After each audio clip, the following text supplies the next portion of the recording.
ગાંધીનગરમાં વરસાદી માહોલ જામ્યો હતો। ભારે પવન સાથે ધોધમાર વરસાદ વરસ્યો। વરસાદથી વાતાવરણમાં ઠંડક પ્રસરી, લોકોને ગરમીમાંથી મળી રાહત। સાબરકાંઠા જિલ્લામાં વાતાવરણમાં પલટો આવ્યો। હિંમતનગર સહિત ગ્રામ્ય વિસ્તારમાં વરસાદ વરસ્યો। હડિયોલ તેમજ ગઢોડા અને આકોદરા સહિતના ગામડાઓમાં પડ્યો વરસાદ। અસહ્ય ઉકળાટ બાદ વરસાદ વરસતા ગરમીમાંથી મળી રાહત। વડોદરાના ડભોઈ પંથકમાં 2 દિવસ વિરામ બાદ ફરી વરસાદી માહોલ। ટાવર બજાર, એસટી ડેપો અને રાધે કોમ્પ્લેક્સ વિસ્તારમાં ફરી વળ્યા વરસાદી પાણી। કુકડ, જૂની માંગરોળ અને ચનવાડા સહિતના ગામમાં પડ્યો વરસાદ। રાજકોટના ઉપલેટામાં વેણુ 2 ડેમના 4 દરવાજા ખોલાયા। વેણુ ડેમના 20 દરવાજાનું કરાશે સમારકામ। નદી કાંઠા વિસ્તારના ગામોને અવરજવર ન કરવા સૂચના અપાઈ। આગામી 6 દિવસ સામાન્ય વરસાદની હવામાન વિભાગે આગાહી વ્યક્ત કરી। સૌરાષ્ટ્ર વિસ્તારોમાં પડી શકે છે સામાન્ય વરસાદ। બોટાદ, અમરેલી, નર્મદા, સુરત અને અરવલ્લી સહિતમાં પડી શકે છે વરસાદ। ચોમાસાને લઈને હવામાન નિષ્ણાંત અંબાલાલ પટેલનું અનુમાન। કહ્યું, રાજ્યમાં 12 થી 16 જૂન સુધીમાં મજબૂત ચોમાસું આવશે। 13 જૂન બાદ દેશમાં જળભરાવ થાય તેવા વરસાદની કરી આગાહી। ચોમાસું ધીમે ધીમે આગળ વધશે। દક્ષિણ ગુજરાતના ભાગોમાં ભારે વરસાદની શક્યતા। 21 જૂન બાદ વરસાદ થાય તે બાદ વાવણી કરી શકાશે। 5 થી 9 જૂન વચ્ચે અંધાર્યો વરસાદ થવાની આગાહી। જમ્મુ કાશ્મીરના શ્રીનગરમાં ભારે હિમવર્ષા। શ્રીનગર લેહ રોડ પર જુજીલા રસ્તા પર બરફના થર જામી ગયા। બરફ જામી જવાથી રસ્તાઓ ઠપ થયા। પરિવહન સેવાને પહોંચી અસર। હિમાચલના રોહતાંગમાં હિમવર્ષા થતા સહેલાણીઓમાં ખુશીનો માહોલ। મે થી નવેમ્બર સુધી પ્રવાસીઓ માટે ખુલ્લો રાખવામાં આવે છે રોહતાંગ। ઉનાળામાં રોહતાંગમાં રહે છે પ્રવાસીઓનો ઘસારો। હિમાચલ પ્રદેશના ચંબામાં બરફવર્ષાથી જનજીવન ખોરવાયું। પાંગી વિસ્તારને જિલ્લા મુખ્યાલય સાથે જોડતો રસ્તો લપસણો હોવાથી તંત્રએ વાહન ચાલકોને સાવચેતી રાખવા કરી અપીલ। 30 નવેમ્બરથી મહિના સુધી હિમવર્ષાને લઈને બંધ કરાયો હતો રસ્તો। બદ્રીનાથ ધામના હવામાનમાં આવ્યો પલટો। છૂટાછવાયા વરસાદથી ધામની સુંદરતામાં વધારો થયો। 5 જૂન સુધી પર્વતોમાં હળવો વરસાદની કરાઈ આગાહી। બદ્રીનાથ ધામના ઊંચા શિખરો પર વરસાદની સાથે સાથે હિમવર્ષા પણ થઈ।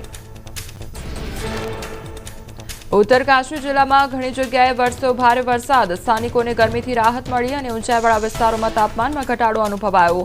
આગામી થોડા દિવસ પર્વતીય વિસ્તારોમાં વરસાદી માહોલ રહેવાનું અનુમાન વ્યક્ત કરાયું।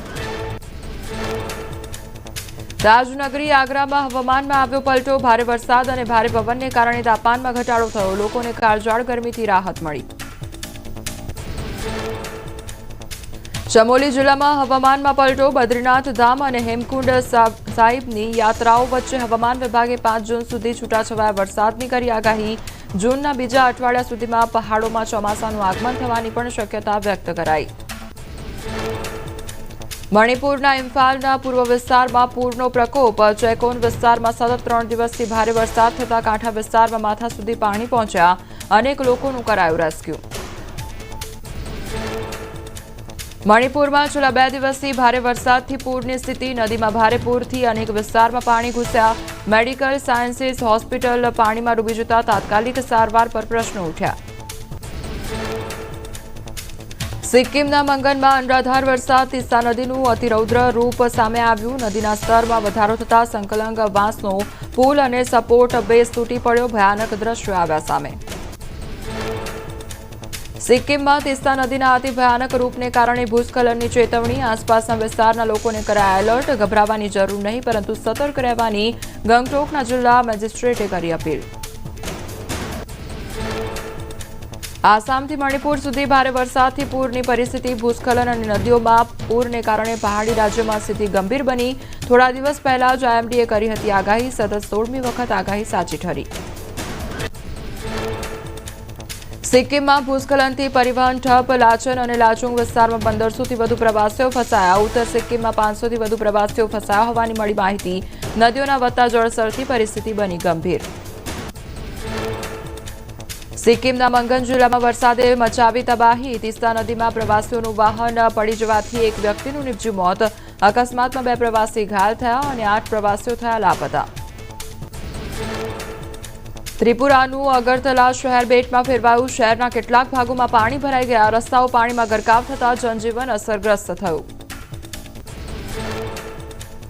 આસામના શિવસાગરમાં અનરાધાર વરસાદ બાદ પાણી બ્રહ્મપુત્ર નદીના વધતા જળસ્તરને લીધે સ્વિચ ગેટ તૂટી પડતા અનેક વિસ્તાર જળમગ્ન થયા. સ્થાનિકોએ કહ્યું હજુ પણ ભારે પૂરની સ્થિતિ સર્જાઈ શકે.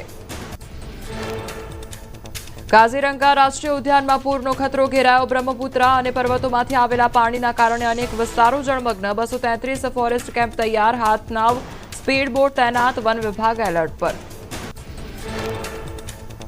આસામના જોરહાટમાં બ્રહ્મપુત્ર નદીના જળસ્તરમાં વધારો. ભારે પૂરને કારણે બોટ સેવાઓ બંધ. અનેક વિસ્તારો જળમગ્ન થતા પરિવહન સેવા થઈ ઠપ. 15 જેટલા ગામો થયા સંપર્ક વિહોણા. આસામમાં બ્રહ્મપુત્ર નદીના રૌદ્ર રૂપથી અનેક વિસ્તાર પાણીમાં ગરકાવ. ડિબ્રુગઢમાં બ્રહ્મપુત્ર નદીએ ખતરાના નિશાનને વટાવી દીધું. નીચાણવાળા વિસ્તારમાં અનેક ઘરો પાણીમાં ગરકાવ. આસામના મહાનગરમાં પાણીમાં ફસાયો જંગલી હાથી અને સાતગાંવના પૂર્વ રણનગર વિસ્તારમાં પૂરનું પાણી ફરી વળતા હાથી ફસાયો. આહારની શોધમાં શહેરમાં ઘૂસેલું હાથી હવે દિશા ગુમાવી બેઠો. આસામના ઢેકિયાજુલીમાં અતિભારે વરસાદે મચાવી તબાહી. નદીના અતિરૌદ્ર રૂપને કારણે ગરજુલી પુલ તૂટી ગયો. વાહન વ્યવહાર સંપૂર્ણપણે બંધ કરી દેવામાં આવ્યો. અનેક વિસ્તારમાં પાણી ભરાતા સ્થાનિકોને ભારે હાલાકી. આસામના કરીમગંજમાં ભારે વરસાદે તબાહી મચાવી. અનેક વિસ્તાર પાણીમાં ગરકાવ થયા. નીચાણવાળા વિસ્તારમાં વસવાટ કરતા 300 પરિવારોને અસર. હજુ પણ ભારે વરસાદની આગાહી. આસામના ગોહપુરમાં ભારે વરસાદે તબાહી મચાવી. નદીમાં ભારે પૂરને કારણે અનેક વિસ્તારે જળ સમાધિ લીધી. અનેક મકાનો અને વૃક્ષોનું ધોવાણ. સ્થાનિકોએ કહ્યું ચાના બગીચામાં મોટા પાયે નુકસાન. આસામના લાલુકમાં ભારે વરસાદથી ભયંકર પૂરની સ્થિતિ. અનેક વિસ્તાર પાણીમાં ગરકાવ. સ્થાનિક નેતાએ પૂર પીડિત વિસ્તારની મુલાકાત લીધી. અસરગ્રસ્ત વિસ્તારના લોકોનું કરાયું સ્થળાંતર. આસામમાં ભારે વરસાદથી ટ્રેન અને માર્ગ પરિવહન સેવા ખોરવાઈ અને પાટા પરથી પાણી વહેવાને કારણે અનેક ટ્રેન રદ કરવી પડી. રાજ્યમાં પૂરથી 15થી વધુ જિલ્લાઓમાં 78,000થી વધુ લોકો પ્રભાવિત થયા. મેઘાલયથી આવતા પાણીના કારણે સ્થિતિ વધુ વણસી. આસામમાં કપિલા નદીનું અતિરૌદ્ર રૂપ. નીચાણવાળા વિસ્તારોમાં નદીના પાણી ઘરમાં ઘૂસ્યા. અનેક રસ્તા ધોવાયા. નદીમાં ભયાનક પૂરની સ્થિતિથી સ્થાનિક લોકોમાં ભયનો માહોલ.